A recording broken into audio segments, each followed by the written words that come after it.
Jalgaon local crime branch के police निरीक्षक संदीप पाटिल और उनकी टीम ने मिलकर अथक प्रयासों और गुप्त सूचना के आधार पर सीधे सीधे 5 चोरी के रिक्शा बरामद किए हैं। ये कार्रवाई वाकई काबिल तारीफ है।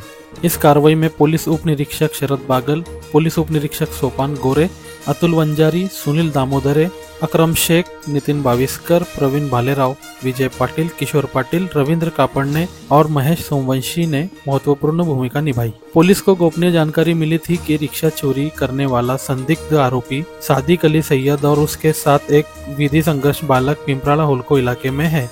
जानकारी मिलते ही टीम ने बिना किसी देरी के तत्काल कार्रवाई शुरू कर दी। पूछताछ के दौरान पुलिस ने चालीसगांव शहर और नासिक रोड पुलिस स्टेशन में दर्ज रिक्शा चोरी के मामलों में संबंधित 2 यात्री रिक्शा जब्त की, लेकिन बात यहीं नहीं रुकी। टीम को ऐसी भी जानकारी मिली कि पिंपराला हुड़को इलाके में अलग अलग चेचिस नंबर, इंजन नंबर और आरटीओ नंबर की 3 यात्री रिक्शाएं इस्तेमाल की जा रही है। पुलिस ने जब इन रिक्शाओं की जांच की तो चौंकाने वाली बात सामने आई। उनके पास कोई वैध दस्तावेज नहीं थे और उनके नंबर्स भी अलग अलग थे। तुरंत ही उन रिक्शाओं को भी जब्त कर लिया गया।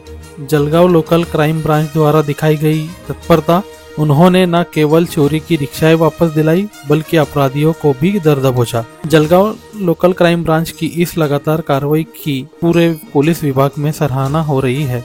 झकी अहमद, खानदेश टाइम न्यूज, जलगांव। चाळीसगाव शहरामध्ये एक ऑटो रिक्षा चोरीचं प्रकरण दाखल होता। त्याच्या अनुषंगाने तपासादरम्यान आम्ही 2 आरोपींना अटक करण्यात आलेला आहे। एक आरोपी आहे सादिक अली सय्यद अली, वय 40 वर्ष, राहणारे हुडको पिंपराला।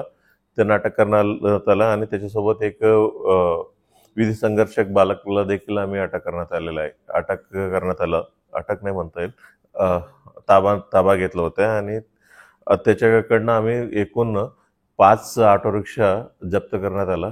त्याच्यापैकी एक चाळीसगाव शहर पोलीस स्टेशनला गुन्हा दाखल आहे आणि एक नाशिक शहरामध्ये गुन्हा दाखल आहे। आणखीन 3 ऑटो रिक्षा आहे, ते नेमका कुठे गुन्हा दाखल आहेत याच्या विषयावर आमचा तपास चालू आहे।